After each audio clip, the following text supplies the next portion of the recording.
Hey everybody, so firstly I would like to start this video by hoping that you all had an amazing holiday Christmas week, and I'm wishing you all a wonderful human new year ahead. And instead of dwelling on what we didn't do, take some time out to reflect on all the things that you did do and that you were grateful for this year.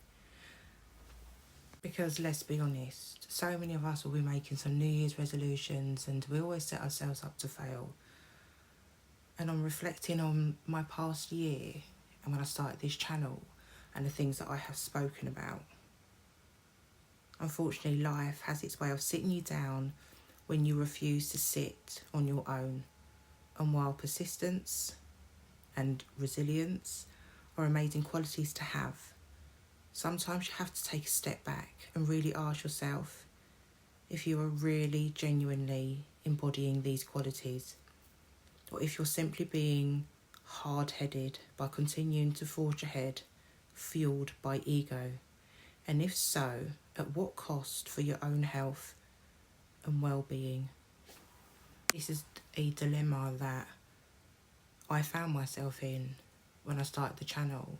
There were certain things that I wanted to talk about and chose not to talk about, and certain things that I did talk about, and I'm really glad that I did.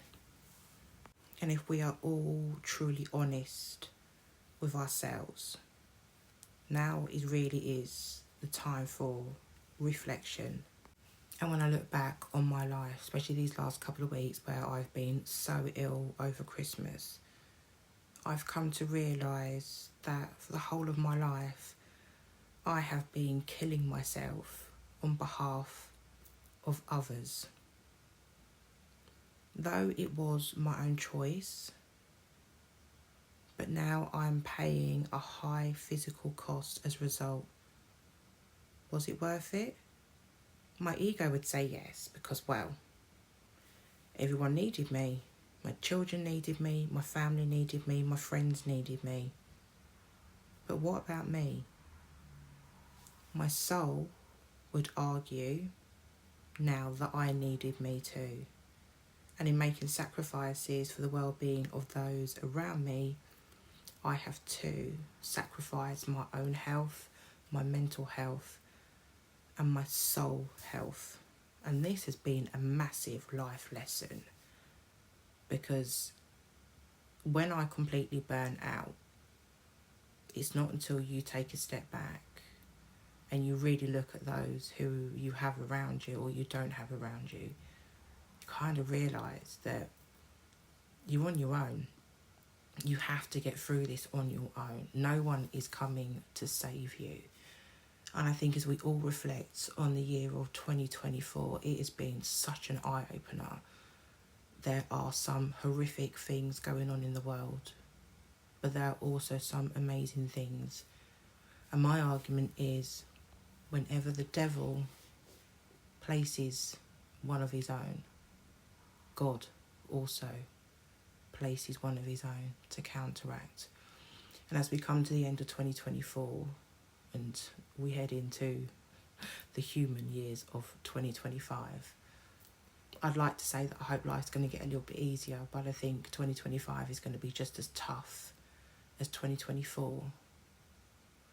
But as long as you start putting yourself first, start being a little bit more selfish, not to the point where like you are me person, but if it means that by saying no protects your well-being, or taking some time out and turning your phone off and coming off social media, then that is the best way forward for 2025.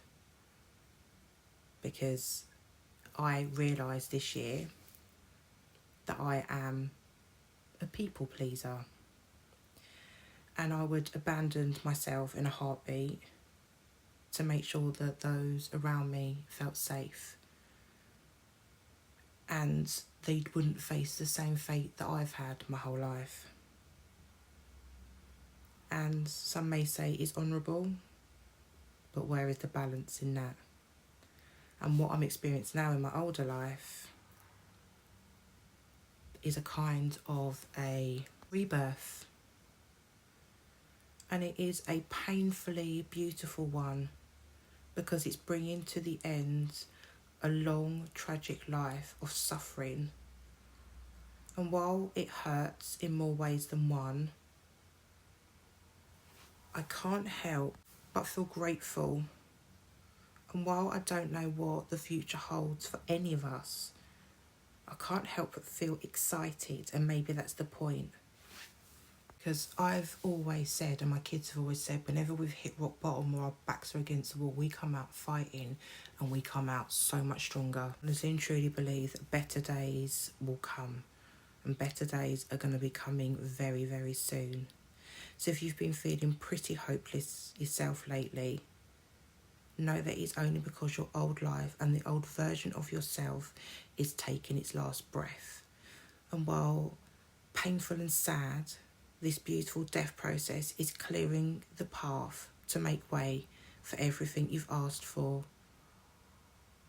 So, my story, your story, our story does not stop here. And this is for all of those survivors, because we're not victims anymore, we are survivors.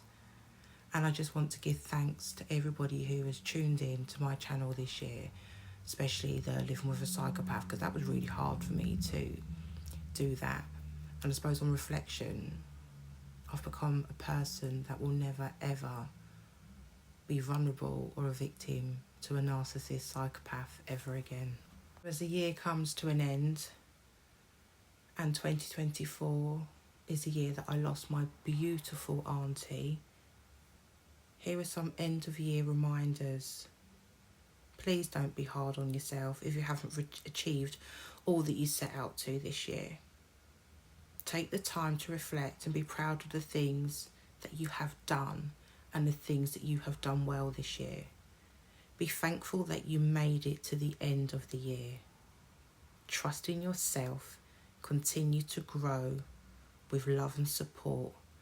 And I wish you all a beautiful upcoming new year. And as for me, as I bid farewell to this human new year, I will be having a nice bath and I will be sitting down to read a book that my son got me, which is Wretch Free 2, Lessons in Life and Lyrics.